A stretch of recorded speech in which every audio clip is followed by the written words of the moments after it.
हेलोविट्स तो हम लोग कर रहे थे complete Indian geography for government exam और हम लोग काफ़ी लेक्चर्स कंप्लीट कर चुके हैं अपनी लेक्चर सीरीज़ के अंदर। और आज का जो चैप्टर है ये है फिजिकल डिवीज़न ऑफ इंडिया। यानी कि हम लोग फिजिकल डिवीज़न के मतलब इंडिया को हम लोग अलग अलग जो उसके फिजिकल फीचर होते हैं उसके बेसिस पे डिवाइड करके उसे पढ़ेंगे। तो जैसे कि अगर हम लोग इस वाले रीजन की बात करें तो जो आपको ऊपर वाला रीजन दिख रहा है तो भैया ये हमारा पूरा हिमालयन रीजन है, यानी कि माउंटेनियस रीजन्स है। तो और इसके नीचे जो ब्लू कलर की लाइन दिख रही है ये कौन सा है, ये प्लेन्स वाला रीजन है। यहाँ पे ये डेजर्ट वाला रीजन आ जाता है और यहाँ पे हमारा प्लेट्यू आ जाती हैं। और यहाँ पे हम लोग अगर किनारे देखें तो ये कोस्टल एरियाज हैं किनारे किनारे, क्योंकि ये समुद्र से जुड़ा हुआ इलाका है। और ये भैया हमारे इसलैंड्स हैं, ये टापू हैं हमारे। तो भैया हम लोग अलग अलग जो हमारा मतलब इंडिया अगर फिजिकली बेसिस पे देखा जाए तो बहुत ज़्यादा डाइवर्सिफाई दिखता है कि भैया कोई एक जगह सी सिचुएशन नहीं है कि भैया बिल्कुल पूरे प्लेन्स हो या फिर पूरे माउंटेन्स हो या फिर पूरे इसलैंड्स हों। जैसे कि अगर जापान की बात करें तो ये जापान इसलैंड कंट्री है, यानी कि वहाँ पे क्या टापू ही टापू हैं। भैया अगर इंडिया की बात करें तो ऐसा तो है नहीं, या फिर लैंड लॉक कंट्री हो तो ऐसा है नहीं।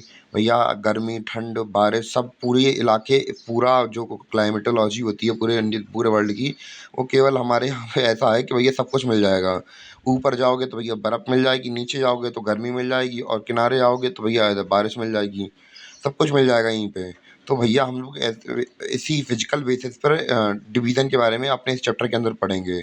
और आज का जो टॉपिक होने वाला है वो हम लोग बात करेंगे, सबसे पहले हम लोग निपटाएंगे नॉर्थ इंडिया। मतलब अभी स्टार्टिंग की लेक्चर में हम लोग पहले निपटाएंगे नॉर्थ इंडिया। और नॉर्थ इंडिया में भी क्या पढ़ेंगे, नॉर्थ इंडिया के भी हम लोग अलग अलग पार्ट करके पढ़ेंगे। पहला पार्ट हम लोग पढ़ेंगे माउंटेन रेंजेस, फिर हम लोग दूसरा पढ़ेंगे माउंटेन पीक्स, फिर तीसरा पढ़ेंगे ग्लेशियर्स, फिर चौथा पढ़ेंगे पासेस, फिर पांचवा पढ़ेंगे नॉर्थर्न प्लेन्स। तो इस प्रकार हम लोग अपना सिलेबस निपटाएंगे और आज की वीडियो के अंदर हम लोग डिस्कस करेंगे माउंटेन रेंजेस। तो इतना क्लियर हुआ कि नहीं हुआ आपको? अगर क्लियर हुआ तो बता दीजिए आप लोग। बस हम लोग अब हमारा टॉपिक समझ में आ गया कि हम लोग पढ़ेंगे क्या। अब हम लोग बात करेंगे, सबसे पहले हमारा पहला टॉपिक है माउंटेन रेंजेस। अब भैया जो हमारी माउंटेन रेंजेस हैं हम लोग, सॉरी मैं आपको थोड़ा थोड़ा ब्रीफली थोड़ा एक्सप्लेन कर दूँ इसको कि भैया माउंटेन रेंजेस क्या होती हैं। एक जो माउंटेन वगैरह होते हैं वो लाइन से कैसे लगे होते हैं, तो भैया वो होते हैं माउंटेन रेंजेस। माउंटेन पीक्स होती हैं चोटियाँ, जो तो आपको पता ही हो। ग्लेशियर होती हैं जैसे कि बहुत बहुत सारी जगह ऐसी ऐसी होती हैं जहाँ पे पूरा वो बर्फ़ ढक चुका है, तो ऐसी जगह को ग्लेशियर्स कहते हैं। पासेस क्या होते हैं, दर्रे होते हैं, यानी कि पहाड़ों के बीच से रास्ते जाते हैं। और नॉर्थर्न प्लेस यानी कि खुले मैदान, जैसे कि हमारे उत्तर प्रदेश में है जहाँ पे खेती वगैरह ज़्यादा अच्छे से हो पाती है। तो इतना क्लियर हो गया। हाँ, तो हमारा पहला टॉपिक था हमारा माउंटेन रेंजेस इन इंडिया। यानी कि हम लोग बात करेंगे कि इंडिया के अंदर माउंटेन रेंजेस कैसी क्या हैं, उनके बारे में हम लोग आज चर्चा करेंगे। तो पर्वत श्रृंखलाएँ क्या होती हैं कि एक पर्वत है, अब वो ऐसा नहीं है कि पर्वत हुआ खत्म हो गया, तो भैया पर्वत जुड़े हुए पर्वत हैं पूरे लाइन से बहुत दूर दूर तक। कुछ 500 किलोमीटर 600 किलोमीटर ऐसे पूरे फैले पड़े हैं, मतलब जुड़े हुए हैं पूरे लाइन से जुड़े हुए हैं। तो इन्हें क्या बोलते हैं, माउंटेन रेंजेस बोलते हैं। इनके बारे में बात करते हैं। तो ये रहा हमारा पहला भैया टॉपिक। सबसे पहले एरियाज एरियाज को डिमार्केट कर लेते हैं। तो भैया ये हमारा लद्दाख वाला एरिया है, ये जम्मू कश्मीर, और ये हमारा हिमाचल प्रदेश, फिर उत्तराखंड, फिर उत्तर प्रदेश। तो ये आपको क्लियर स्टेट वगैरह तो क्लियर होंगे ही होंगे। अब हम लोग बात करेंगे सबसे पहले लद्दाख के बारे में। तो लद्दाख की अगर हम लोग बात करें तो लद्दाख के अंदर हम लोग 3 प्रकार की माउंटेन रेंजेस देखते हैं। सबसे पहले हम लोग देखेंगे माउंटेन रेंजेस लद्दाख के अंदर ये वाला एरिया जो आप जहाँ पे मार्क हो रहा है, ये मेरी लाइन्स बन के आ रही हैं यहाँ पे। तो सबसे पहले जो रेड कलर से ऐसे क्या बोलते हैं, काराकोरम रेंज बोलते हैं। क्या बोलते हैं? काराकोरम रेंज बोलते हैं। और जो हरे कलर की लाइन है इसे बोलते हैं लद्दाख रेंज। और जो तीसरी ब्लू रंग से है इसे बोलते हैं ज़ांस्कर रेंज। और जब इन तीनों को साथ में बोलते हैं, इन तीनों को साथ में क्या बोलते हैं, ट्रांस हिमालयन रेंजेस बोलते हैं। क्या बोलते हैं? ट्रांस हिमालयन रेंजेस, यानी कि हिंदी में पार हिमालय श्रृंखलाएं बोलते हैं। इतना क्लियर हुआ या नहीं हुआ? हुआ है तो बताइए, आप लोग कमेंट करके बताइए कि हाँ इतना समझ में आ गया सर। और हाँ, एक चीज़ बता दूं कि भैया ये मैंने मतलब लिखा है इसका हिंदी में।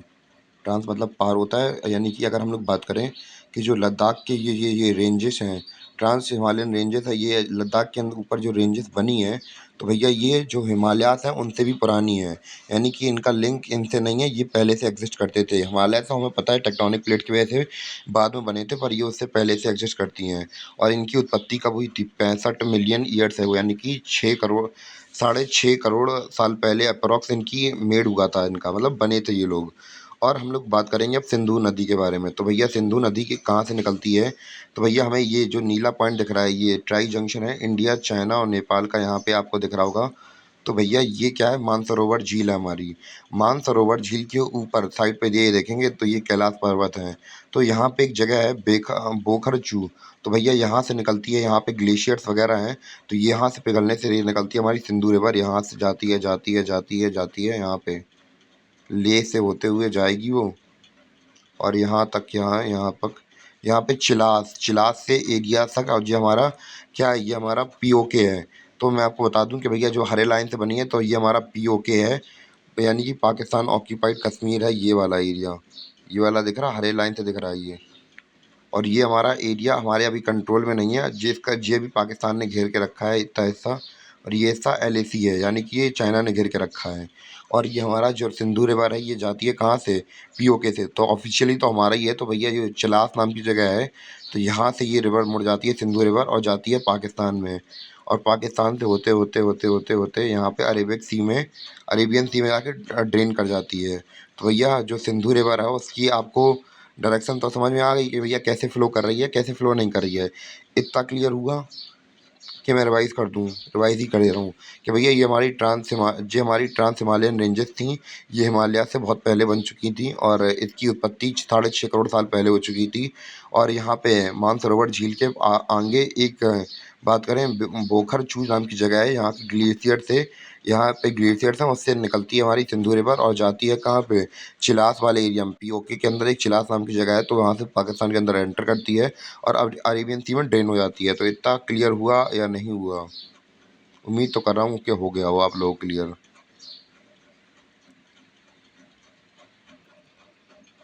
और भैया अगर हम लोग सिंधु नदी की एक बात और करें कि भैया जो हमारी सिंधु नदी है, यानी कि इंडस रिवर है, वो कहाँ से होते हुए जाती है? भैया ट्रांस हिमालय से होते हुए जाती है, जो मतलब लेह वगैरह हमारा इसी किनारे बसा हुआ है। और इतना क्लियर हो गया आपको? अब हम लोग बात करेंगे अपने हिमालयाज़ के बारे में, यानी कि अब लद्दाख वाली रेंज तो हमारी ख़त्म हो गई, अब ट्रांस हिमालय तो हमारे ख़त्म हो गए। अब हम लोग बात करेंगे हमारी हिमालय, मतलब जो हिमालय सीरीज़ है उनके बारे में बात करते हैं। उससे पहले हम लोग बात करें कि भैया ट्रांस हिमालयस के बारे में एक फैक्ट ये है कि भैया नॉर्मली हमें जो बर्फ़ देखने को मिलती है, ये भैया हमारा है नॉर्थन पोल, ये हमारा साउथ पोल। तो भैया यहाँ पे ठंड बहुत ज़्यादा पड़ती है, यानी कि साल भर बर्फ़बारी गिरती रहती है। अगर इसके अलावा आपको कहीं भी बर्फ़बारी देखनी है साल भर, यानी 10-11 महीने, 1-2 महीने थोड़ी कम पड़ती है यहाँ पे। तो ये जो ट्रांस हिमालयस में चली आएगी, तो यहाँ पे बहुत ठंड पड़ती है, बर्फ़ गिरती रहती है यहाँ पे परमानेंट, और थोड़े बहुत महीने नहीं गिर पाती है। फिर इसके बाद हम लोग बात करेंगे अपना ये वाला आपको रीजन, जो आधा चाँद दिख रहा है, तो ये वाला एरिया जहाँ मार्क हो रहा होगा अभी, तो ये वाला एरिया जैसे चाँद बन रहा है, ये वाला हमारा, ये वाला एरिया अभी रोक के बनाऊँगा। तो ये जो चाँद बन रहा है, तो इस एरिया से हमारे हिमालयाज़ फैले हुए हैं। तो अब हिमालयाज़ को अब थोड़ा स्टडी करते हैं, उनके नाम देखते हैं।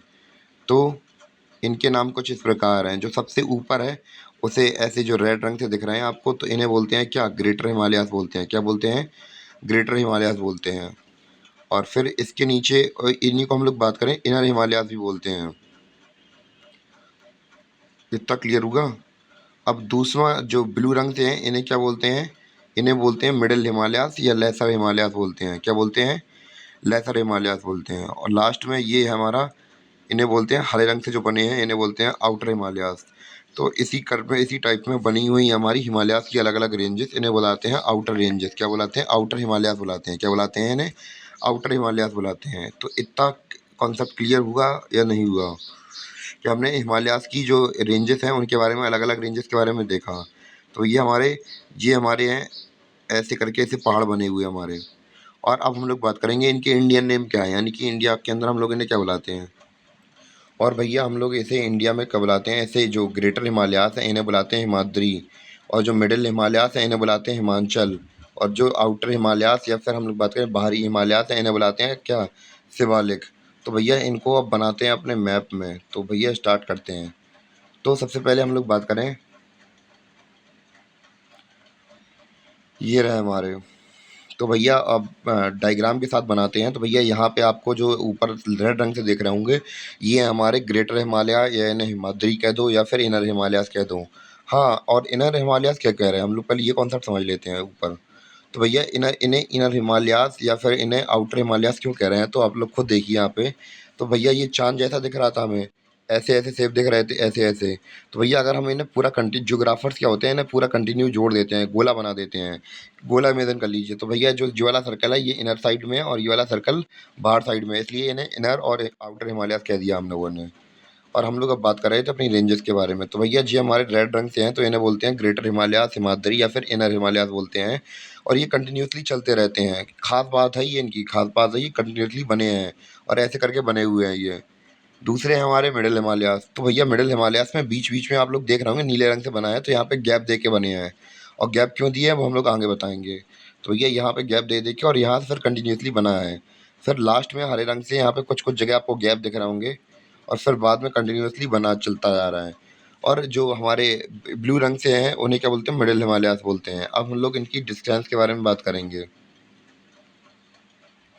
अब हम लोग थोड़ी डिस्कस कर लेते हैं इनकी लेंथ, ब्रेड्थ और हाइट के बारे में हिमालयाज़ की। तो अगर हिमालयाज़ की अगर हम लोग लेंथ की बात करें तो ये कम से कम एवरेज एनसीईआरटी के अकॉर्डिंग 2500 किलोमीटर जितनी दी गई है। तो हम अलग-अलग सोर्सेज़ में अलग-अलग लिखी जाती है, तो हम लोग एनसीईआरटी को पढ़ने चलेंगे तो हम लोग कितनी लिख देंगे? 2500 किलोमीटर लिख देंगे। ब्रेड्थ यानी कि चौड़ाई देखेंगे तो भैया चौड़ाई तो हमें पता नहीं है, तो भैया हम लोग चौड़ाई को एवरेज मान के चलते हैं, कि रेंज फिक्स कर देते हैं यहाँ पे। 160 से लेकर 400 किलोमीटर तक में फैला हुआ है, इसकी चौड़ाई है। और इसकी लंबाई एवरेज है कितनी? 2000 मीटर। तो इतना क्लियर हुआ या नहीं हुआ? और अगर हम लोग बात करें, जैसे कि मैंने आपको स्टार्टिंग में बताया था कि भैया यहाँ पे ये बीच-बीच में ये कंटिन्यूअस क्यों नहीं है? बीच-बीच में ये गैप क्यों है? तो भैया गैप इसलिए आ जाते हैं क्योंकि भैया अगर आप लोग खुद देखें यहाँ पे, हमें पता है कि इनके बीच में ग्लेशियर्स होते हैं। तो ग्लेशियर हज़ारों साल के दौरान क्या करते हैं, वो जगह बना लेते हैं। यहाँ पे ग्लेशियर से हमें पता है नदियाँ बहती हैं। तो ग्लेशियर से जो नदियाँ बनती हैं, भले ही चाहे वो हज़ारों साल ले लें, पर वो पत्थरों को काट देती हैं। तो उन पत्थर के काटने की वजह से यहाँ से गैप बनते हैं, तो यहाँ से वो गैप बन के यहाँ पे प्लेन्स वगैरह हैं, तो वहाँ पे वो नदियाँ जाती हैं। तो भैया अब वो जो पानी ऊपर से फ्लो करा है ग्लेशियर से, तो वो पत्थरों को काट देता है, तो इसीलिए यहाँ पे जो गैप्स हैं वो बन गए हैं। तो इतना क्लियर हो गया हो तो बताइए। और हम लोग बात करें एक्चुअल में जो हमारे हिमालयाज़ हैं वो दिखते कैसे हैं? तो जैसे ये रहा हमारा ग्रेटर हिमालयाज़, ये रहा हमारे मिडल हिमालयाज़ और ये रहा हमारे आउटर हिमालयाज़। तो भैया जैसे ही कि हम लोगों ने देखा कि यहाँ ग्लेशियर से जो पानी है वो बहता हुआ आया और यहाँ कटाव करके निकल गया यहाँ पे और पानी बहता हुआ चला गया यहाँ पे। तो ऐसे करके वो हमारे वो बीच में दर्रे वगैरह, गड्ढे वगैरह हो जाते हैं। तो इतना क्लियर हुआ कि नहीं हुआ? और ये आज का जो हमारा सेशन था वो केवल यहीं तक था और उम्मीद है कि आपको जो मैंने समझाया ये अच्छी तरीके से समझ में आया हो। अगर थोड़ा भी डाउट लगे तो आप लोग कमेंट करिए या पूछिए, जैसा भी हो, और जिससे जितना मुझसे हो सकेगा तो मैं आपको कमेंट करने की रिप्लाई ज़रूर दूँगा। और बाकी के जो लेक्चर्स हैं वो आते रहेंगे कंटिन्यूअसली बिना किसी देरी के। और मिलते हैं अपने अगले वीडियो में, तब तक के लिए धन्यवाद। Bye bye.